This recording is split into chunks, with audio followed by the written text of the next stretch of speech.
നമ്മുടെ പെൻഗ്വിൻ ബുക്സിൻ്റെ ഒരു comedy release കാണാം. സംഗതി എന്താണെന്നറിയോ? സോണിയാഗാന്ധിയുടെ ബുക്കിനെ സംബന്ധിച്ചുള്ള വാർത്തകളുടെ പ്രതികരണമാണ് പെൻഗ്വിൻ ബുക്സ് പുറത്തുവിട്ടിരിക്കുന്നത്. Penguin Random House India. Penguin Random House India is not the publisher of belonging in India. Any suggestion that Penguin Random House India decided not to publish Belonging because the author declined editorial changes does not accurately reflect the circumstances. As a publisher, it is both our prerogative and our responsibility to fact check and provide authors with recommendations that are in the best interest of their books. This is a normal part of publishing process. Throughout the relevant discussions, Penguin Random House India's position was that we remained willing and keen to publish the book. We will not comment further on confidential discussions with author. Penguin books എന്ന് പറഞ്ഞാൽ penguin publish ചെയ്യുന്ന ബുക്കുകളിലേക്ക് നിങ്ങൾ നോക്കിയാൽ ആ ബുക്കുകളെല്ലാം fact check ചെയ്തതാവും. കഥയോ കവിതയോ എന്തുമാകട്ടെ, അത് എഴുതിയവരുടെ മനോനില, ശാരീരികാരോഗ്യം, neurology ഡോക്ടറുടെ certificate ഒക്കെ വാങ്ങിച്ചിട്ടാണ് penguin books പ്രസിദ്ധീകരിക്കുന്നത്. ആത്മകഥയിലും അവർ ഫാക്ട് ചെക്ക് ചെയ്യും. ഇപ്പോൾ ഉദാഹരണത്തിന്, എന്നെ ഇത്രാം വർഷം പ്രസവിച്ചു എന്നാണ് ഞാനൊരു ആത്മകഥ എഴുതി നമ്മുടെ പെൻഗ്വിൻ ബുക്സിന് കൊടുക്കുന്നതെങ്കിൽ ആ ആശുപത്രിയും ബർത്ത് സർട്ടിഫിക്കറ്റും അവർ പരിശോധിക്കും.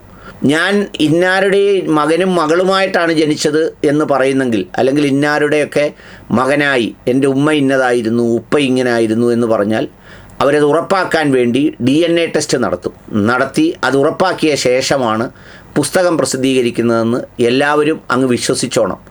അങ്ങനെ വിശ്വസിക്കാൻ വേണ്ടി ഈ തർക്കമുണ്ടായവരുടെ വായിലേക്ക് ഒരു പഴം തിരികെ തരികയാണ് പെൻഗ്വിൻ ബുക്സ് ചെയ്യുന്നത്.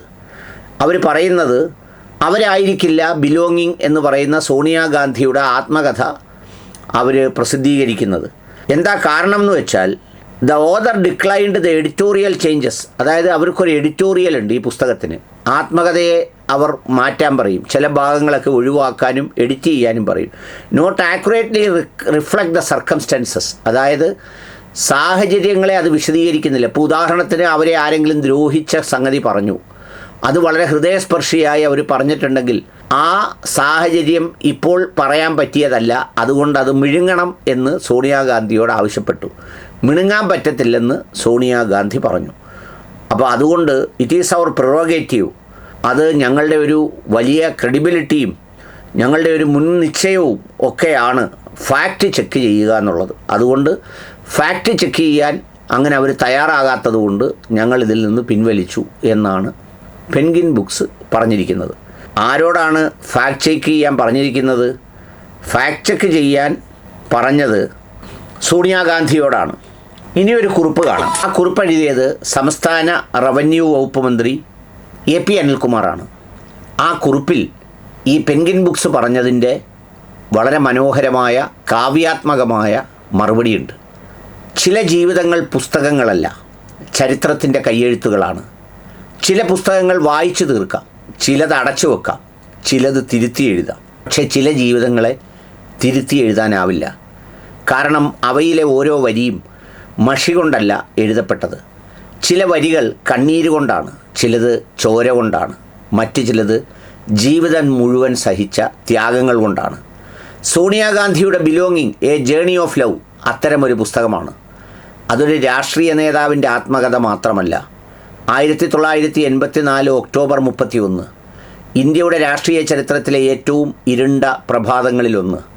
സഫ്ദർജംഗ് റോഡിൽ വെടിയൊച്ച മുഴങ്ങിയപ്പോൾ ഒരു മരുമകൾ സ്വന്തം ഭർത്തൃമാതാവിൻ്റെ രക്തത്തിൽ കുതിർന്ന ശരീരത്തിനകത്തിലേക്ക് ഓടിയെത്തി. ഇന്ദിരാഗാന്ധിയുടെ ജീവൻ രക്ഷിക്കാൻ കഴിയുന്നതെല്ലാം ചെയ്ത സോണിയ മുറിവുകൾ കെട്ടിപ്പിടിച്ച് ആശുപത്രിയിലേക്ക് പാഞ്ഞു. അതൊരു കുടുംബത്തിൻ്റെ ദുരന്തമായിരുന്നു. പക്ഷേ അതിൻ്റെ ആഘാതം ഒരു രാജ്യത്തിൻ്റെ ആത്മാവിലായിരുന്നു. 1991 മെയ് 21 ശ്രീപെരുമ്പത്തൂരിൽ നിന്നെത്തിയ വാർത്ത മറ്റൊരു ലോകം തകർത്തു. രാജീവ് ഗാന്ധി ഇല്ല. ഒരു യുവതിയായ ഭാര്യയുടെ മുന്നിൽ, 2 മക്കളുടെ അമ്മയുടെ മുന്നിൽ ഒരു കുടുംബത്തിൻ്റെ ഭാവി മാത്രമല്ല അന്ന് തകർന്നത്. ഇന്ത്യൻ രാഷ്ട്രീയത്തിൻ്റെ ഒരു വലിയ അധ്യായം കൂടിയാണ് അന്ന് അവസാനിച്ചത്. കാലം കടന്നുപോയി. വർഷങ്ങൾക്ക് ശേഷം അല്പമൊന്ന് പതറുമെന്ന ഘട്ടം വന്നപ്പോൾ കോൺഗ്രസിൻ്റെ നേതൃത്വം സോണിയാഗാന്ധി ഏറ്റെടുത്തു. അത് അധികാരത്തിലേക്കുള്ള എളുപ്പ വഴിയായിരുന്നില്ല. പരിഹാസങ്ങളും ആരോപണങ്ങളും എതിർപ്പുകളും നിറഞ്ഞ വഴിയായിരുന്നു. എങ്കിലും അവർ മുന്നോട്ട് നടന്നു. ഇന്ത്യയുടെ ബഹുസ്വരതയുടെ മതേതരത്വവും ജനാധിപത്യ പാരമ്പര്യവും സംരക്ഷിക്കണമെന്ന രാഷ്ട്രീയ വിശ്വാസത്തോടെ. പിന്നീട് 2004 ജനവിധി UPAക്ക് അനുകൂലമായി. പ്രധാനമന്ത്രിയുടെ കസേര സോണിയാഗാന്ധിയുടെ മുന്നിലുണ്ടായിരുന്നു. പ്രധാനമന്ത്രി പദം നിരസിച്ച് ഡോക്ടർ മൻമോഹൻ സിംഗിനെ ആ സ്ഥാനത്തേക്ക് നിർദ്ദേശിച്ച ആ തീരുമാനം ഇന്ത്യൻ രാഷ്ട്രീയത്തിലെ അപൂർവമായൊരു അധ്യായമായി മാറി. അധികാരത്തിലേക്ക് നടക്കാൻ എല്ലാവർക്കും കഴിയും. അധികാരത്തിൻ്റെ വാതിൽക്കൽ നിന്ന് പിന്മാറാൻ കഴിയുന്നത് ചരിത്രത്തിൽ വളരെ കുറച്ചു പേർക്കാണ്. ഇന്ന് ആ ജീവിതം ഒരു പുസ്തകത്തിൻ്റെ താളിലേക്ക് വരുമ്പോൾ അതിലെ ചില വരികൾ മായ്ക്കണമെന്ന് പറയുന്നുവെങ്കിൽ അതിന് ഒരു ചോദ്യം മാത്രമേ ഉയരുന്നുള്ളൂ: ജീവിച്ച ജീവിതത്തെ എങ്ങനെ എഡിറ്റ് ചെയ്യും? വേദനയ്ക്കൊരു എഡിറ്റുണ്ടോ? ത്യാഗത്തിന് ഒരു റീറൈറ്റ് ഉണ്ടോ? ചരിത്രത്തിൻ്റെ മുറിവുകൾക്ക് ഒരു റിവിഷനുണ്ടോ?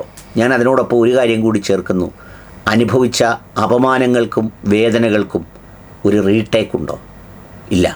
ഒരു ജീവിതം എങ്ങനെയായിരുന്നോ അതിനെ അങ്ങനെ തന്നെ രേഖപ്പെടുത്താനുള്ള അവകാശവും ധൈര്യവും ചരിത്രത്തിന് ആവശ്യമാണ്. കാരണം സത്യം മൃദുവാക്കാകുമ്പോൾ അത് സത്യമായി തുടരണമെന്നില്ല. ചില ഓർമ്മകൾക്ക് മായ്ക്കാനാവാത്ത മഷിയുണ്ട്. ചില മുറിവുകൾക്കും കാലത്തിനും മായ്ക്കാനാവാത്ത ആഴമുണ്ട്. ചില ത്യാഗങ്ങൾക്ക് ഒരു എഡിറ്ററുടെ പേനയ്ക്ക് മീതെയുള്ള ശക്തിയുണ്ട്. അതുകൊണ്ട് തന്നെ സോണിയാഗാന്ധിയുടെ ജീവിതം ഒരു പുസ്തകമല്ല, അത് ഇന്ത്യയുടെ രാഷ്ട്രീയ ചരിത്രത്തിലൂടെ കടന്നുപോയ ഒരു ധീര വനിതയുടെ സാക്ഷ്യമാണ്. ചരിത്രത്തെ സ്വന്തം സൗകര്യത്തിനനുസരിച്ച് തിരുത്താൻ ശ്രമിക്കുന്ന കാലത്ത് സ്വന്തം ജീവിതത്തിലെ സത്യങ്ങളെ തിരുത്താൻ വിസമ്മതിക്കുന്ന ധൈര്യം ഒരു രാഷ്ട്രീയ നിലപാട് മാത്രമല്ല, അത് ചരിത്രത്തോടുള്ള ഉത്തരവാദിത്തമാണ്. ആ ധീരതയ്ക്ക്, ആ ജീവിതത്തിന്, ആ ത്യാഗങ്ങൾക്ക് ഹൃദയം നിറഞ്ഞ ആദരം. മനോഹരമായ, വളരെ കാവ്യാത്മകമായ, ക്ലാസിക്കായുള്ള മറുപടിയാണ് പെൻഗ്വിൻ ബുക്സ് പുസ്തകം പ്രസിദ്ധീകരിക്കാൻ വിസമ്മതിക്കുന്നു എന്ന് പറഞ്ഞതിൻ്റെ കാരണം ഇതിലുണ്ട്. അത് ഫാക്ട് ചെക്കല്ല.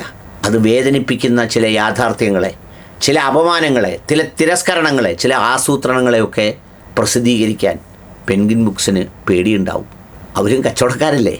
ഏതായാലും മനോഹരമായിരിക്കുന്നു ഇത്. ആ പുസ്തകം എഡിറ്റ് ചെയ്യപ്പെടാതെ ഇന്ത്യൻ നാഷണൽ കോൺഗ്രസ് തന്നെ പ്രിൻ്റ് ചെയ്ത് പ്രസിദ്ധീകരിച്ചാൽ പോലും ലക്ഷക്കണക്കിന് പുസ്തകങ്ങൾ രാജ്യത്തിനകത്തും പുറത്തും വിൽക്കപ്പെടും. ഒരുപക്ഷെ കോൺഗ്രസ് പാർട്ടിക്ക് അതൊരു ഫണ്ടുമാകും എന്നതാണ് എൻ്റെ അഭിപ്രായം. അത് ഹാർപ്പർ കോളിൻസ് ഇന്ത്യ എന്ന് പറയുന്ന മറ്റൊരു പബ്ലിഷിംഗ് ഹൗസ് പ്രസിദ്ധീകരിക്കുമെന്നാണ് കേൾക്കുന്നത്. ഏതായാലും അത് വായിക്കാൻ കൊതിയോടെ കാത്തിരിക്കുന്നു.